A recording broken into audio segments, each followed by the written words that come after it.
Assalamualaikum warahmatullahi wabarakatuh. Halo teman pemilih dimanapun Anda berada. Salam jumpa dengan YouTube channel KPU Muaro Jambi dalam program baru Diari Sikopi, Dialog Demokrasi KPU Muaro Jambi. Sebagai pembuka, saya akan membacakan pantun. Beliin garam ke pasar baru. Siapa sangka jumpa pedati. Kenalin ini program KPU Muaro Jambi terbaru, namanya Diari Sikopi. Kita beri tepuk tangan dulu. Oke, teman pemilih, program ini sebenarnya telah KPU Muaro Jambi rintis sejak bulan Juli tahun 2020 yang lalu. Dan kini dikemas kembali dengan ruang yang lebih apik. Alhamdulillahirrabbilalamin. Ya. Teman pemilih, di hari yang istimewa ini, sebagai launching program pertama Diari Sikopi, kita menghadirkan tamu yang spesial. Yaitu siapa lagi kalau bukan Ketua KPU Muaro Jambi, Bapak Elvi Prasetya. Selamat sore. Sore. Pak Elvi, apa kabarnya nih? Alhamdulillah baik.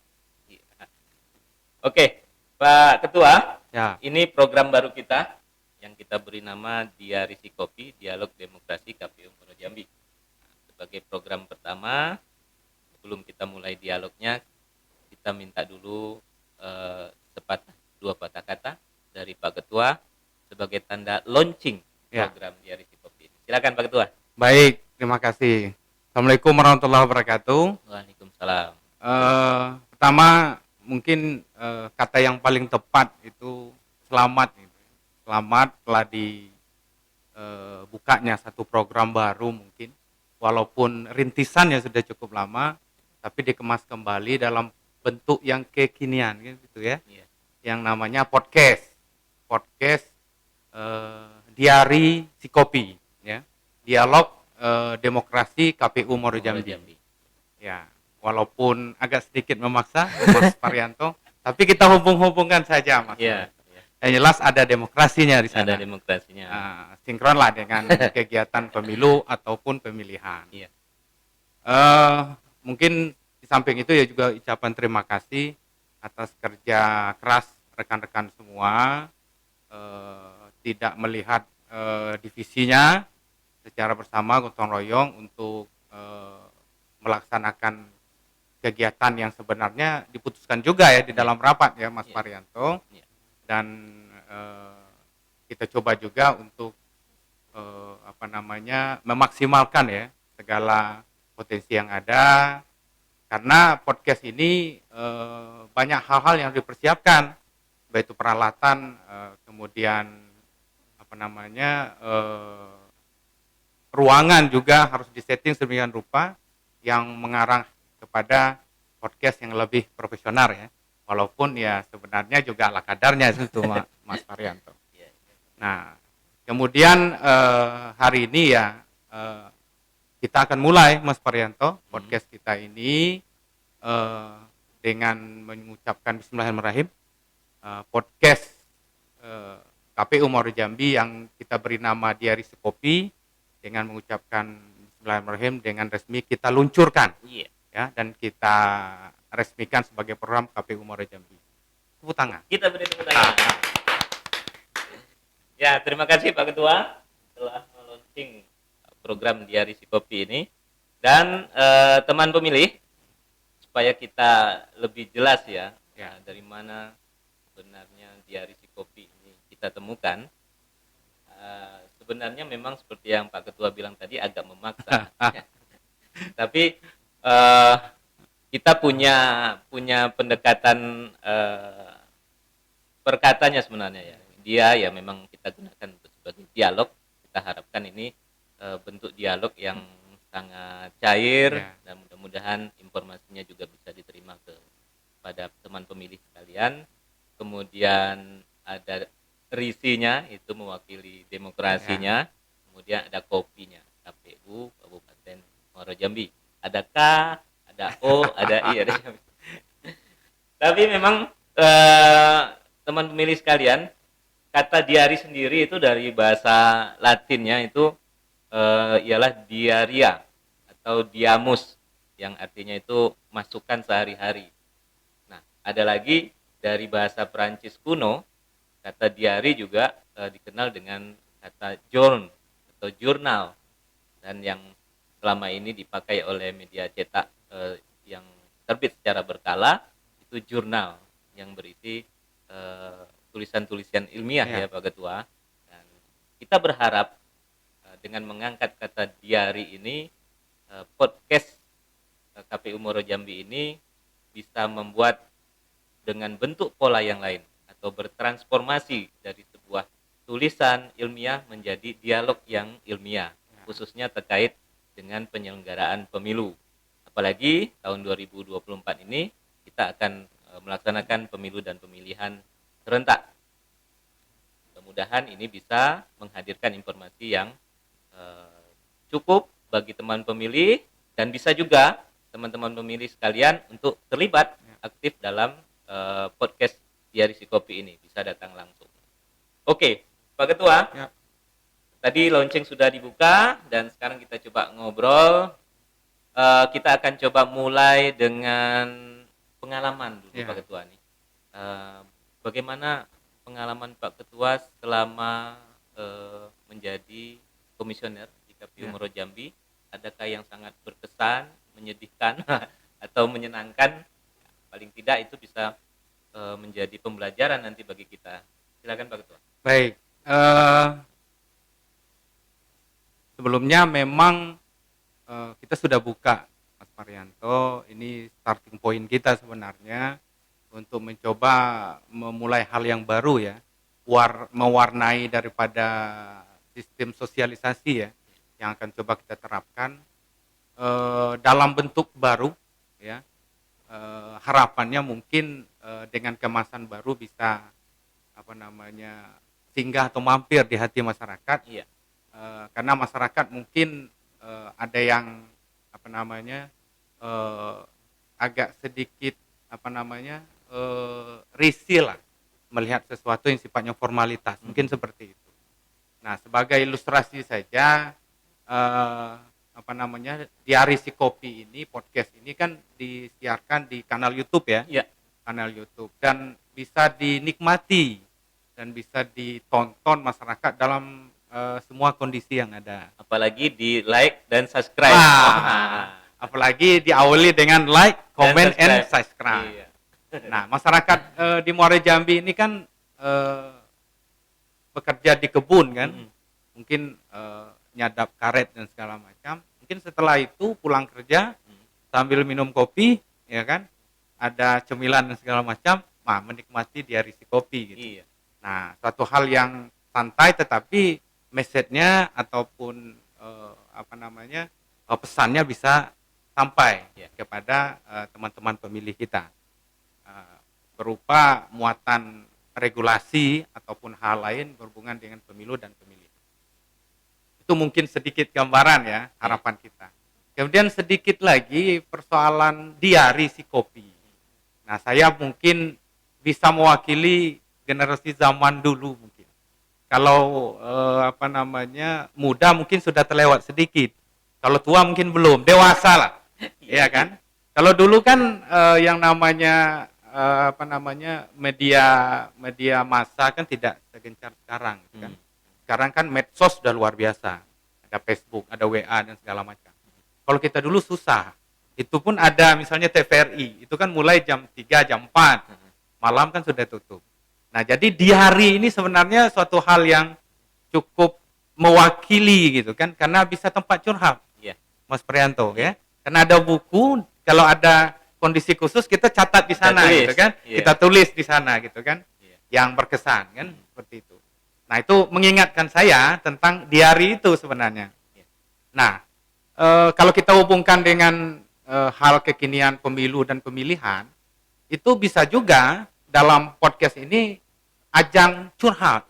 Tapi curhatnya ada persoalan dan tentu ada solusi yang kita tawarkan kan seperti itu. Nah, cocok sebenarnya kalau disinkronkan dengan diari yang kita pahami dulu ya, waktu masih kecil dan segala macam, yang medsos tidak seheboh sekarang. Kita kembali ke pertanyaannya Mas Varianto tentang pengalaman. Saya pribadi mungkin sudah 2 periode. Ya, sudah 2 periode, ini periode kedua. Nah, periode pertama 2013 ya, sampai 2018. Alhamdulillah terpilih kembali Mas Parianto. 2018 dan nanti insya Allah alhamdulillah kita menyelesaikan tugas di 2023. Nah, ada beberapa hal sebenarnya yang sangat berkesan ya, pengalaman yang kita dapatkan. Tentunya sangat banyak sekali. Tetapi ada yang paling berkesan. Nah, Muara Jambi ini selama saya 2 periode, ini periode kedua, itu kita belum pernah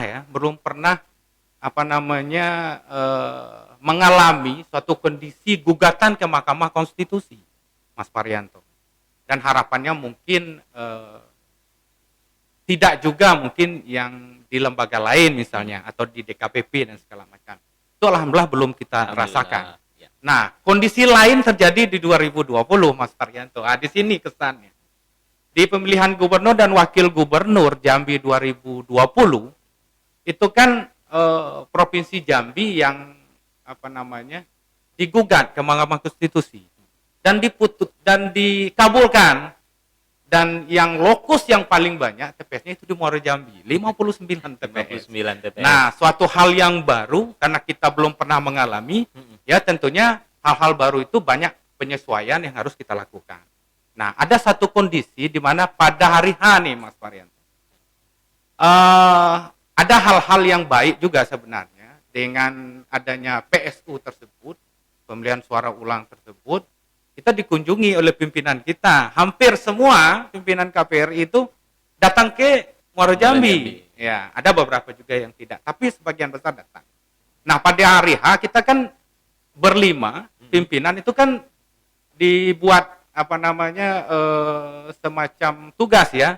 Karena kita di 3 kecamatan, saya dapat di kecamatan Jambi Luar Kota yang TPS-nya paling banyak di antara kecamatan-kecamatan yang lain. Iya.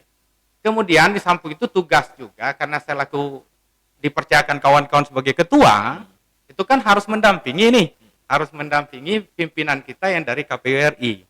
Nah, ketika pagi sudah mulai kita melakukan monitoring, mendampingi pimpinan, ada persoalan di satu TPS di Jaluko, yang itu wilayah tugas saya yang mengawasinya. Nah, ini suatu hal yang sebenarnya tidak terlalu dramatis sih, tidak, karena memang kita kan dituntut untuk cepat ya mengambil langkah ketika ada persoalan. Ya, tentu saja saya izin dengan pimpinan KPU RI untuk menyelesaikan persoalan ini. Saya langsung ke lokusnya. Nah, di sana memang agak sedikit ricuh karena beberapa yang tidak puas masuk ke TPS. Nah, sampai di sana yang harus kita lakukan pertama adalah TPS itu adalah area steril. Itu dulu, nanti kita tahu persoalannya apa. Yang penting steril dulu TPS. Nah, ketika di sana juga ada Kapolres, disterilkan TPS, semuanya boleh menyampaikan argumentasi tapi di luar.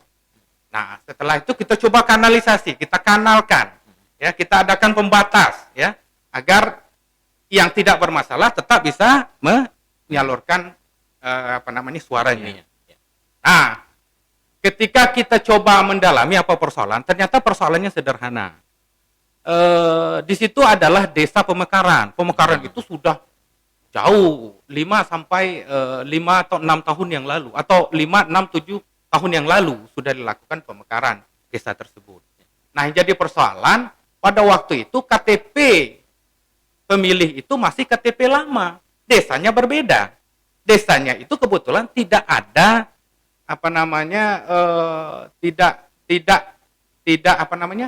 tidak ada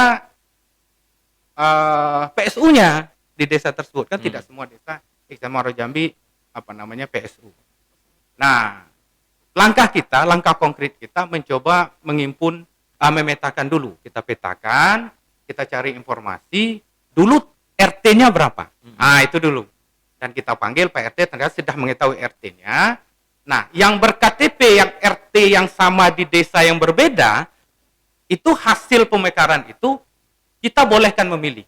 Tapi hanya sebatas itu kita kumpulkan. Nah, yang jadi persoalan, ada yang memang benar-benar pindah, mau milih kembali, itu kita larang. Kemudian ada yang dari desa lain yang tidak pernah tinggal di situ, itu juga kita larang. Itu langkah kedua. Kita coba petakan. Ternyata kalau kita lakukan sesuatu secara sistematis, ini akan dapat. Intinya jangan mudah cemas, ya, jangan mudah cemas. Kita ambil langkah-langkah taktis dulu. Nah, kemudian setelah kita lakukan tersebut, kita minta PRT mengawasi karena dia yang tahu mana penduduk yang di sana yang KTP-nya hasil pemekaran, dan kemudian mana yang orang yang memang tidak pernah tinggal di situ tapi memaksa memilih, ya, karena tidak punya KTP setempat walaupun dia tinggal di sana. Nah, alhamdulillah efektif, berjalan sebagaimana mestinya. Kemudian ada memang yang argumentasinya bagus, minta dikeluarkan regulasi, ya kita keluarkan regulasi. Jadi kita lakukan, kita keluarkan, kita sampaikan di regulasi pendataan pemutaran data pemilih di PKPU-nya, kemudian PKPU pungut hitung. Setelah kita sesuaikan, mereka memahami segala macam. Alhamdulillah bisa berjalan sampai pada penghitungan dan rekapitulasi di tingkat TPS. Nah, yang hal yang lain lagi, pihak keamanan dalam hal ini Kapolres luar biasa. Beliau selalu mendampingi kita, dan yang uniknya Mas Parianto, saya itu belum pernah satu mobil dengan Pak Kapolres. Pak Kapolres tidak mau pakai mobil dinas. Kemana-mana mau pakai mobil saya, yang kebetulan mobil pribadi saya tidak. Pakai mobil dinas yang sangat jauh ya dibandingkan dengan mobil Pak Kapolres. Ternyata Pak Kapolres mau di situ, kesan yang luar biasa, Mas Parianto. Berarti dalam kondisi-kondisi tertentu sinergisitas itu dibutuhkan. Ya, dibutuhkan. Nah, apa yang bisa kita ambil dari hal tersebut? Pertama, kita harus siap dengan segala kondisi yang ada. Kemudian kita kalau menemukan kondisi persoalan jangan cemas. Kemudian berusaha dulu mempetakan persoalan. Kemudian hal yang paling strategis itu amankan wilayah TPS yang sebenarnya harus steril ya. Harus steril dari hal-hal orang-orang yang tidak berkepentingan. Kemudian baru kita kanalisasi di luar lokasi itu, kemudian sampaikan regulasi yang ada ya dengan baik. Tentunya kita harus pahami dulu. Yang terakhir baru kita sinergikan dengan pihak keamanan, dalam ini Polres, untuk menjaga keamanan sampai proses pelaksanaan pemilihan di TPS itu berlangsung. Mungkin itu kira-kira, Mas Parianto. Ya memang sinergisitas itu sangat penting ya, Pak Ketua dan teman pemilih, karena memang KPU ini bekerjanya justru sangat bermitra dengan stakeholder. Tuh. Kalau di pihak keamanan, dari segi pengamanan tentu ada kepolisian, dari segi daftar pemilih ada Dukcapil, ya gitu. Jadi hampir setiap tahapan itu memang ada kita bermitra dengan lembaga-lembaga atau instansi pemerintah yang lainnya. Nah itu. Jadi ini sangat menarik nih Pak Ketua. Tapi sebelumnya kita ngopi dulu nih Pak Ketua. Ya, karena judulnya si kopi ya. Ya, judulnya si kopi, jadi harus ada kopinya kan. Tidak lengkap kalau tidak ada ngopi ya. Iyalah. Ini asli kopinya nampaknya Mas Asli nih. Minum ya. Pas manis yang Ketua? Ya, rasa kopinya masih terasa.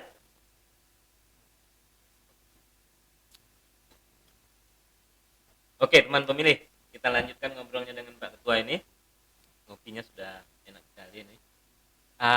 Bicara soal pemilih nih, Pak Ketua. Nah, menjelang pemilu dan pemilihan serentak tahun 2024 ini, bagaimana kita ketahui di dalam Undang-Undang Nomor 7 tahun 2017 juga KPU juga sudah memulai kegiatan yang namanya pemutahiran data pemilih berkelanjutan. Nah, ini juga mungkin salah satu yang menjadi fokus kita ya, supaya bagaimana PSU seperti kemarin itu tidak terjadi lagi. Ya. Nah, ini mungkin teman pemilih perlu mengetahui juga nih dari Pak Ketua. Mudah-mudahan juga ini membuka peluang untuk teman-teman pemilih segera mendapatkan hak pilihnya bagi yang pemilih pemula, Pak Ketua. Nah, bisa cerita sedikit tentang pemutahiran data pemilih berkelanjutan nih Pak Ketua? Iya, Mas Parianto, sejalan dengan yang disampaikan itu, pertama saya ingin menyampaikan podcast kita ini harapannya nanti akan menyampaikan hal-hal yang berhubungan dengan pemilu dan pemilihan. Nanti kita fokuskan nanti persoalan regulasi-regulasi. Nah, berhubungan dengan regulasi tersebut, KPU Kabupaten Kota, dan ini adalah user, pengguna. Jadi kita menunggu KPU RI dengan DPR ya, mengeluarkan regulasi-regulasi dalam bentuk per KPU, nanti akan di-share ke kita akan pelajari, kita akan pahami. Nah, ketika ada beberapa penafsiran yang kita ragu atau belum bisa mencapai suatu kesepakatan, nanti kita akan coba konsultasi ya. Tentunya berjenjang ya, dari KPU provinsi mungkin langsung ke KPU RI. Setelah kita rasa pemahaman kita sudah cukup, nanti baru kita akan sampaikan ya ke teman-teman pemilih tentang regulasi-regulasi tersebut, dengan harapan teman-teman pemilih bisa memahami itu, dan nanti yang paling penting dalam pemahaman yang lebih matang dan bisa mengaplikasikan di hari H tentunya akan menggunakan hak pilihnya. Harapan kita seperti itu. Ya. Kemudian di samping itu nanti sebelum kita lanjut ke daftar pemilih, saya ingin menyampaikan juga, kita akan menghadirkan juga nanti, kita akan coba menghadirkan narasumber-narasumber yang tidak harus berada di internal KPU, ya, seperti misalnya yang mewakili pemilih pemula misalnya. Penting, ya, kita punya misalnya pemilih pemula ada ketua OSIS ya, di tingkat sekolah lanjutan tingkat atas ya, itu bisa kita undang. Kita akan melihat bagaimana mereka memahami. Tentunya di sini juga akan kita sampaikan informasi-informasi tentang yang berhubungan dengan pemilu dan pemilihan.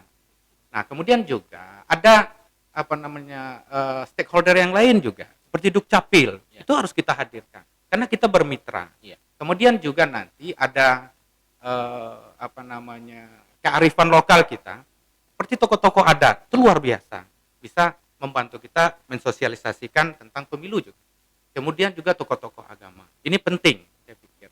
Nah, dari perspektif yang berbeda-beda, bagaimana melihat pemilu ya, bagaimana melihat pemilihan, sehingga nanti akan ada satu titik ya di mana pemilu dan pemilihan itu penting dan sangat dibutuhkan. Harapan kita seperti itu. Nah, kemudian nanti juga pihak-pihak keamanan misalnya TNI Polri bisa kita hadirkan. Kita akan melihat apakah ada perkembangan tentang formula-formula yang akan dilakukan dalam proses keamanan. Mungkin itu akan kita coba lakukan ya, tentunya melalui kawan-kawan pengelola podcast ini dan host fenomenal kita ya, Mas Parianto bisa mengelaborasi itu ya, dari berbagai sisi. Kemudian berhubungan dengan daftar pemilih ya, sekarang kan ada DPB namanya, daftar pemilih berkelanjutan. Karena memang di pemutakhiran data pemilih itu kita mengurus orang. Orang itu sifatnya dinamis, berubah. Apa yang berubah? Yang paling mendasar lah, ada yang namanya meninggal dan ada namanya kelahiran. Mortalitas dan fertilitas. Itu suatu hal yang alami dan itu dinamis. Jadi itu harus tercatat, Mas Parianto. Nah, kalau ada beberapa space waktu itu tidak kita update, kita akan ketinggalan informasi itu. Nah, tentunya nanti kita akan bersama dengan stakeholder yang ada. Mungkin kepala desa, RT mungkin, atau Dukcapil. Nah, dari segi untuk kematian misalnya, yang jadi persoalan susahnya keluarga itu mengurus surat kematian yang sangat dibutuhkan oleh Dukcapil untuk mengupdate datanya. Toh nanti pada saat hari H kita akan sinkronkan data dengan data dari Dukcapil, dalam ini Kemendagri. Mungkin juga ada yang tidak melaporkan, keluarganya meninggal. Meninggal ternyata setelah disinkron karena data Dukcapil tidak ada, seolahnya hidup kembali kan. Nah, itu yang sering jadi meme ya, di masyarakat. Nah, itu kejadian. Kemudian yang pindah juga harus tercatat ya. Pindah tercatat dalam artian dihapus di sini dan dihidupkan di tempat di mana dia pindah, dengan harapan di sini kita bisa hapus namanya sebagai pemilih dan di tempat baru dia bisa dimasukkan sebagai pemilih baru. Nah, itu harapannya. Nah, disinilah fungsi daripada daftar pemilih berkelanjutan. Nah, harapan kita nantinya daftar pemilih berkelanjutan ini kita coba bukan kita coba, sudah kita lakukan. Sudah dilakukan. Kita bekerjasama dengan pihak desa melihat di desa ada buku untuk data yang meninggal. Ada, itu sudah kita coba. Kemudian kita coba koordinasikan ke Dukcapil. Dukcapil akan turun mengecek benar atau tidak. Ya, setelah itu baru keluar surat keterangan kematian. Nah, harapan kita seperti itu. Nah, kemudian juga penambahan penduduk. Nah, ini penting, Mas Parianto. Nah, penambahan penduduk dalam artian pemilih pemula yang kemarin belum 17 tahun, sekarang sudah 17 tahun. Kita ingin mengetahui di Dukcapil berapa pemilih baru yang sudah membuat EKTP sebagai syarat untuk memilih. Nah, jangan terulang lagi kemarin. Ya, terdaftar tetapi EKTP tidak ada. Benar. Pada saat coklit namanya ada 17 tahun. Ya, 17 tahun. Tapi 17 tahunnya hari H. Pada saat coklit belum 17 karena harus didata dimasukkan. Ternyata tidak diurus. Pada hari H bisa memilih tanpa KTP. Nah, ini yang menyebabkan kita PSU kemarin. Memang masih bisa debatable ya, karena memang ada data. Nah, ini juga kita coba untuk mengusulkan ya. Kita kan cuma mampu mengusulkan. Agar bisa mensinkronkan KPU itu ya, sehingga bisa berjalan beriringan dan bukan miss sih sebenarnya, tapi ya bagaimana kita mengelola ini saja sebenarnya, menyinkronkan antara PKPU yang satu dengan PKPU yang lain. Nah, kemudian kembali ke data pemilih tadi, seperti yang saya sampaikan, data pemilih itu kita akan plenokan setiap tanggal 5. Ya, tanggal 5 setiap bulannya. Dan 3 bulan sekali kita akan undang stakeholder yang ada untuk memberi masukan. Dan kita setiap bulan selalu berkoordinasi dengan Bawaslu sebagai pengawas kita, dan itu selalu kita lakukan. Nah, apapun yang terjadi tetap ada keputusannya. Keputusan pleno buat berita acara, setiap bulan ada berita acara progres daripada daftar pemilih berkelanjutan. Harapannya nanti pada saat bergulirnya tahapan Pileg Pilpres 2024 atau setelah itu nanti ada Pilkada di 2024, walaupun waktunya belum ditentukan, itu akan memudahkan kita karena data ini sudah terupdate ya, terupdate. Nah, kemudian saya berharap data-data ini adalah data pendukung. Walaupun data nanti kita akan minta juga dari Dukcapil dan ini Kemendagri berupa data DP4 ya, daftar potensial pemilu ya. Nah, hasil sinkronisasi itu nanti kita akan dapatkan dan akan kita akan kita komperskan dengan data hasil daftar pemilih berkelanjutan. Biar nanti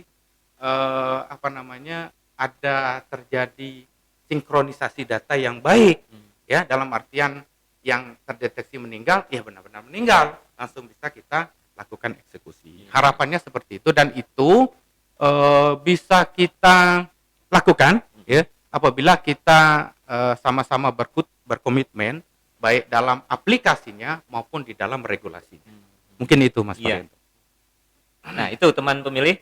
Nah, ini sangat penting ya sebenarnya pemutaran data pemilih berkelanjutan ini, karena memang ini menjadi sebuah kesempatan bagi teman pemilih sekalian yang sudah umur 17. Nah, harapan kita sebenarnya segeralah urus KTP untuk bisa memilih di pemilu dan pemilihan tahun 2024 nanti. Jangan sampai kita terdaftar tetapi tidak bisa memilih. Itu yang paling penting. Nah, untuk lebih lengkapnya teman pemilih sebenarnya juga bisa mengakses peraturan KPU di JDIH ya, Pak Ketua. Ada JDIH baik di KPRI maupun di JDIH Kabupaten Muaro Jambi. Karena memang kita ada pegangan berupa peraturan KPU terkait pemutaran data pemilih berkelanjutan ini. Yang ada edaran juga di sana. Ada edaran juga ya. Surat keputusan juga di sana. Ada surat keputusan juga ya Pak Ketua. Nah, itu teman pemilih sekalian.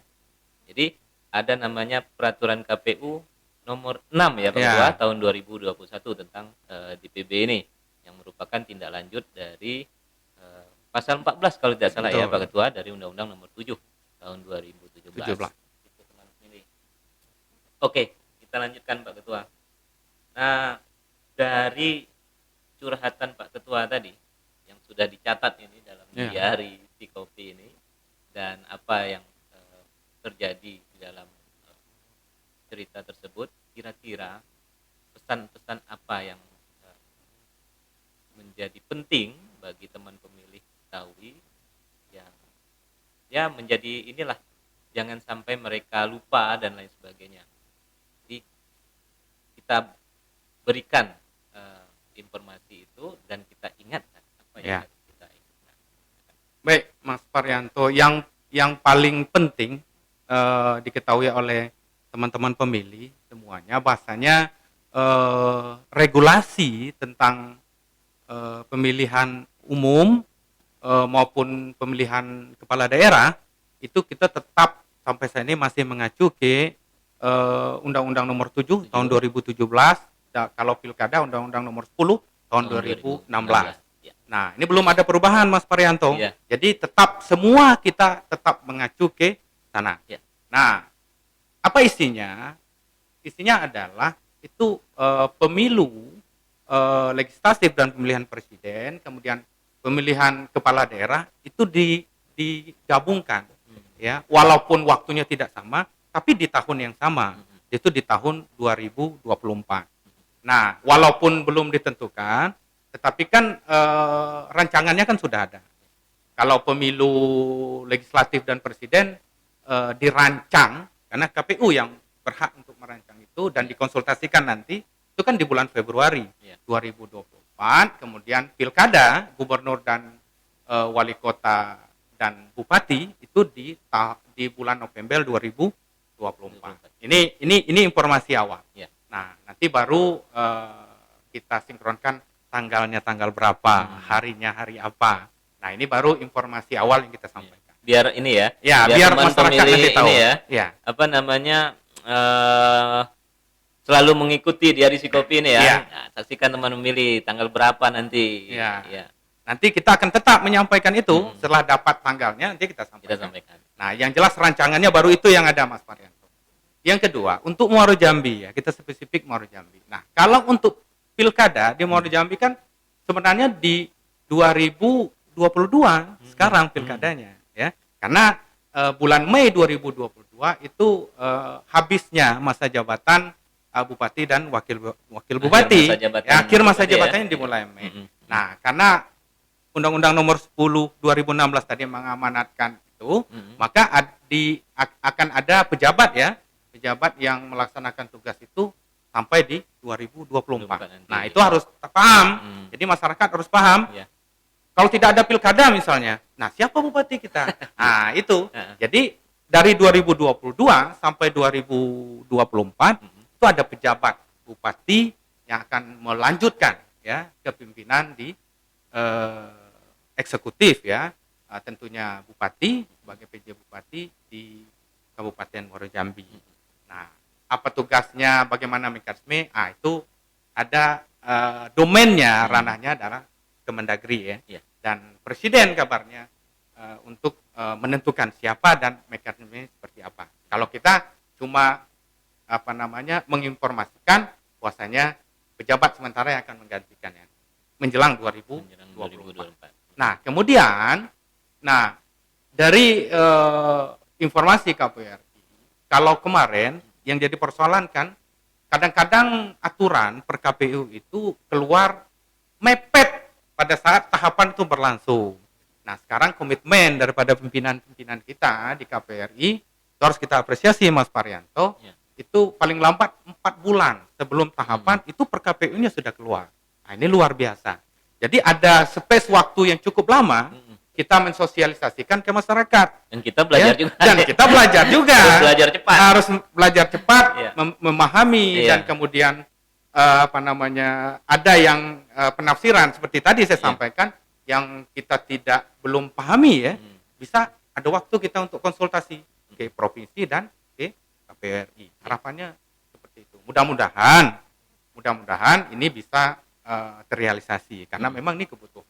Karena di bawah kita pelaksana teknis di bawah ini akan keteteran mengejar itu ketika tahapannya berlangsung, regulasinya belum ada. Ini akan jadi suatu hal yang sedikit menghambat kita. Walaupun segala kemungkinan, segala kondisi kita harus siap laksanakan, kan itu. Tapi kalau tidak didukung regulasi yang cepat, akan susah juga kita untuk mengimplementasikan di lapangan. Kemudian selanjutnya, Mas Parianto, nanti sudah dicoba melakukan simulasi, itu penyederhanaan surat suara, ya, penyederhanaan surat suara. Ini akan coba dibuat karena 5 kotak suara kan, belum secara sekaligus, dan ini akan memakan waktu. Kemudian kita tidak mau terulang ya, KPPS kita yang kecapean, yang menimbulkan korban. Itu kita harus akui itu, dan kita harus jujur mengakui itu. Nah, kita coba mencari apa solusinya. Penyederhanaan surat suara misalnya, 2 pemilihan dijadikan 1 surat suara. Itu akan menghemat waktu, ya. Kemudian juga memaksimalkan juga IT dalam penghitungan, ya. Sirekap ya, tim rekapitulasi. Tentunya dengan melihat kondisi internet, ya, bekerja sama dengan provider.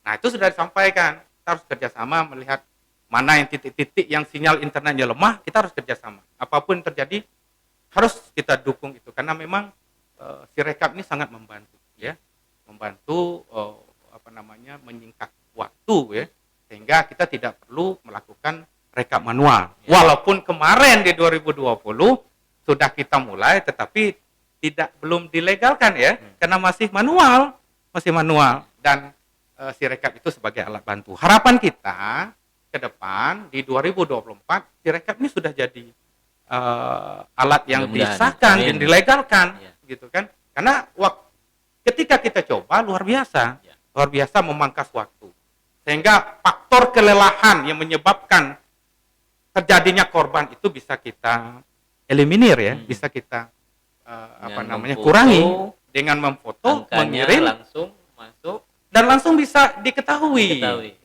oleh masyarakat. Dan itu tingkat kecurangan juga, karena menulis itu juga bisa ada miss di situ, ada human errornya di situ, Mas Parianto. Nah, harapannya melalui Sirekap memanfaatkan IT, teknologi yang sudah ada, harapannya ya kedepannya pemilu dan pemilihan kita akan lebih baik dan lebih berkualitas. Amin. Tentunya ya bisa lebih cepat ya